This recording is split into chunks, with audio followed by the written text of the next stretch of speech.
morning, 19s. It is so humid today. Yesterday it rained in the morning, and then last night it rained all night, I think. It is dry out now though, so I guess it stopped raining a while ago. My weather forecast app said it was going to rain until like 9 o'clock or something like that, so I think fortunately it's not that wet outside.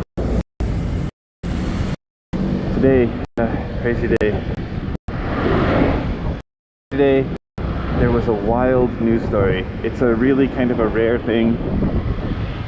Let me set a little background for Japan. Something happens to you, for example, if someone breaks into your house or something like that, you can defend yourself, but you can't use any kind of force. So hopefully no one ever has a need to put themselves or be put into a situation like this. But if you see somebody beating their girlfriend on the street and you interfere and kind of hit, I think you get attacked or you get arrested for assault. If someone breaks into your house and you start hitting them with a baseball bat, maybe you're going to be arrested for assault because the amount of force you're using is excessive for the circumstance. I think that's basically how things work in Japan. And yesterday, a wild news story with video footage. You check Japan Today, you can find it. An old couple owned a pawn shop, basically. At two guys tried to break a pawn shop and steal. They downstairs. They went outside. They grabbed the club and his car, and the white with the spray just started putting it in the car so they couldn't breathe, they couldn't escape. Your comments on it's kind of maybe 60 people did the right thing, 40 did the wrong. And a lot of times that the couple did a force broken into the building had already left the building, so they weren't in any risk anymore. Basically, is the take that people online had. India or what the couple did, they broke open the gate, they smashed the window, they opened the door, they smashed the display cases, they took jewelry and stuff like that out of the display cases, and then the couple smashed the windshield of the car. Up to that point, I think I'm still kind of with the people. People's house had been, shop had been broken into, because I think Western point of view is you defend your own property, you defend what's yours. If you don't defend it, no one else will. It's the kind of idea, not necessarily perfectly, right? And I think when I saw the wife come out with the bug spray, it's one of those intrusive thoughts kind of things. It's like, yeah, if someone attacked me or someone stole from me, spraying some chemicals on them to be able to stop them from doing what they were doing seems like a fair play. Obviously, I don't think it's like it is. Like, alright, you're going to ruin my life. You're going to major problem for me. I'm turn around and major problems back for you.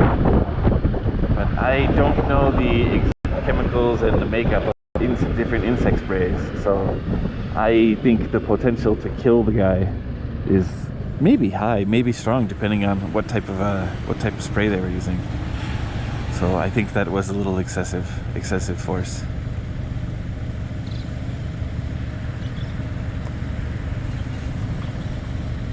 Yeah.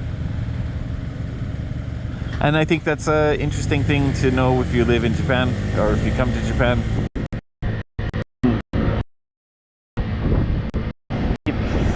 something happens to you, you shouldn't fight unless, well, you can. So this is my understanding of how things work, and don't take this. I've talked about some things that I don't know about, that I'm definitely less confident with this than I am with other things, because at the end of the day, I'm not really a fighter.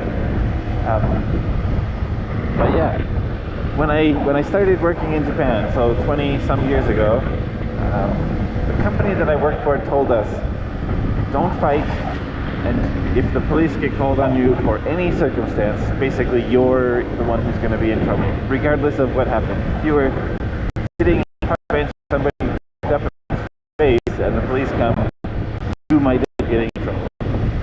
If someone punched you in the face, punched back, and started a little altercation, most likely you're going to be the one who wins, and then you is going to be the one who wins. And there's a lot of reasons for it, especially 20 years ago, but I think now it's still a little bit. Typically, and again, take this with a grain of salt, but typically Japanese people are trusted over foreign people. So if a Japanese person says this is what happened, and a foreign person says this is what happened, their proof without any video recordings or footage or anything else, I think they lean towards the side of the Japanese person, for better or for worse, and obviously circumstances will be important, and which specific individuals would be important too. But yeah, I think the idea 20 years ago was that Japanese people will be trusted over foreigners. Japanese people have a better command of the language, so when they're speaking to the police, they can spin the language to their favor, and if you're going to talk about it, you're going to be direct or blunt, or you can't communicate it at all. Yeah, and I think any kind of violence or altercations or things like that are generally frowned upon in Japan for the most part. So if you are involved in an altercation, it's already a minus for you, regardless of whether you defend yourself or you're the attacker.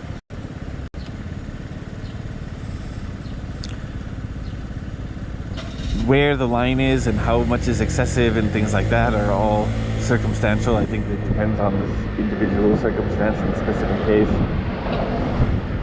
But yeah, I think it's surprising.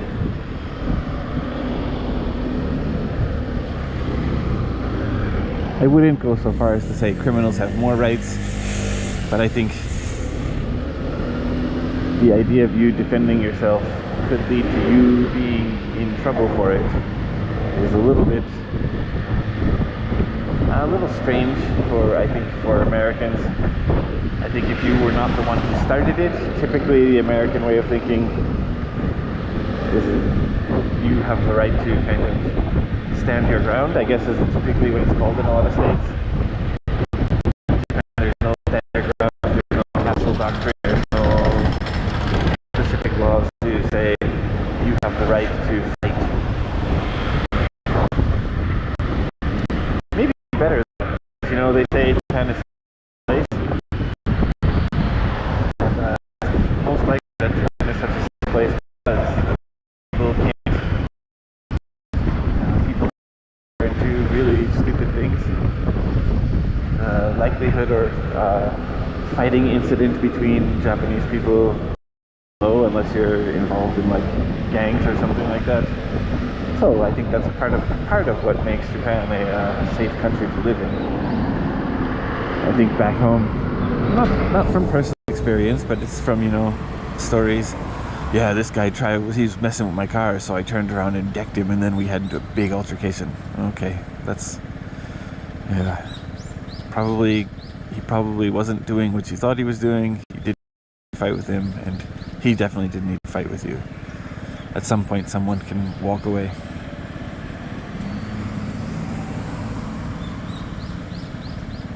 And for all the talk I have of people fighting in the West or fighting in the United States, I honestly have never seen too many fights in real life.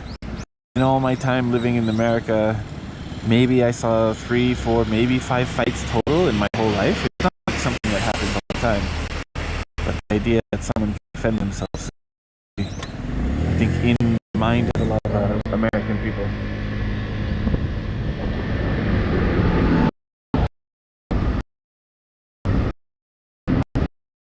The reasons are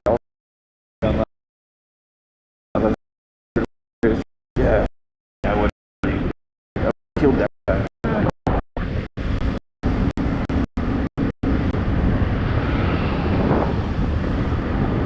I think the idea of them smashing the window makes sense because if the window's smashed, it's going to be hard for them to drive. It's going to be easy for the police to identify the vehicle.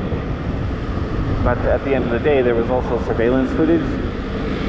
So I can see an argument being made that smashing the window was excessive force. And bug spray, spraying the bug spray into the car. I can definitely see the argument being made that that was excessive force, because I don't even think they were driving away, threatening the person directly to their face or anything like that.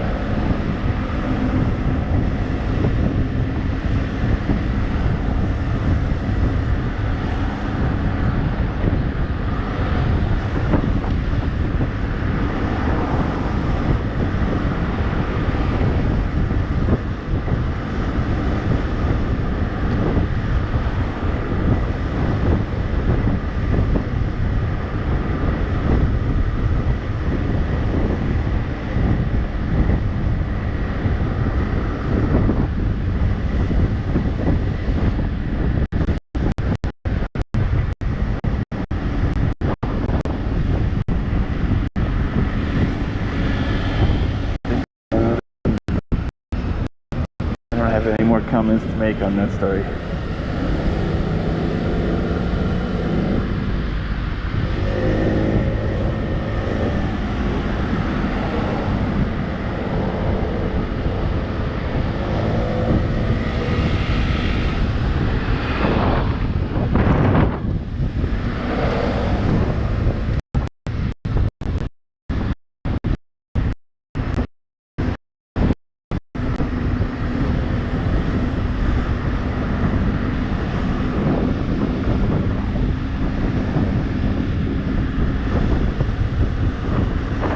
Recently went back and watched some of my old videos. I think some of them are really rewatchable. I'm kind of, I guess because I made it and because I know the situation, I'm satisfied with them. But yeah, I'm starting to wonder if this live stream thing is really the way to do it.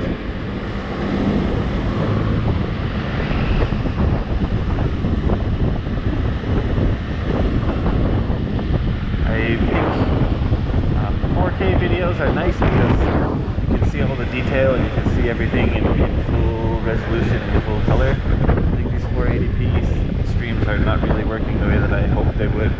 This little blue sign on the back of this guy's car is so interesting. The blue sign there says, I follow the speed limit, please go ahead of me. I think there are a lot of cars, or a lot of work trucks and work cars that I've seen that kind of sticker on, basically saying, if you feel upset with me driving the speed limit, please pass me.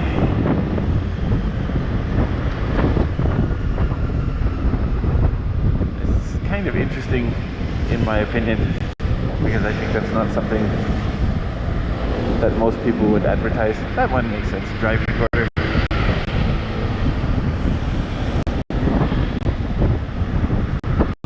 Yeah, I drive the speed limit. Majority of people.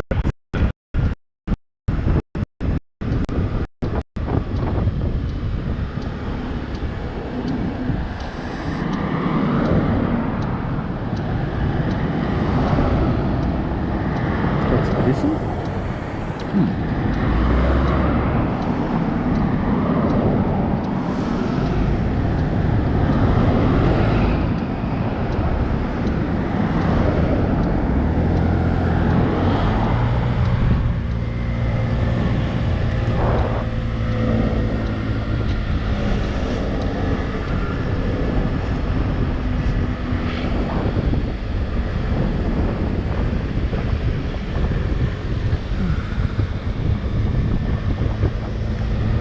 I haven't made the full decision yet. I understand the processing power it would take for me to do a 480 stream and record a 4K video on the camera itself. I realize it would take a lot more processing power than the GoPro typically has.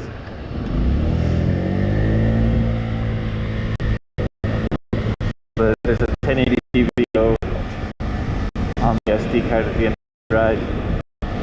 But I guess I'm lucky in a way because my computers are all 4K or 5K. And, I have really fast bandwidth. So when I watch stream on my computer, this 480 stream is, I think, as they say, on Reddit, potato quality. But some of the old videos, crank up to 4K and get all the crispy details. It's nice and sharp. And I think I get more, obviously, I think I get more views when I'm on the replays than I do live. And with the stuttering and freezing and poor quality, yeah.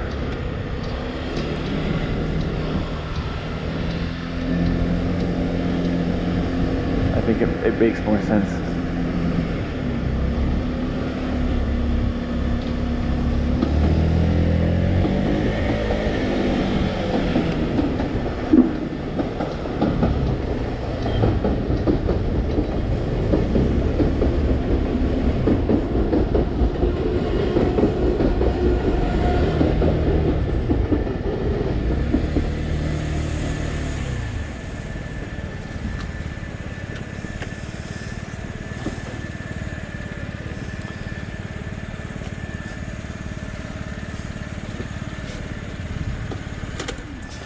Alright, that's it for today. Thank you guys for watching. See you in the next one. Ride safe.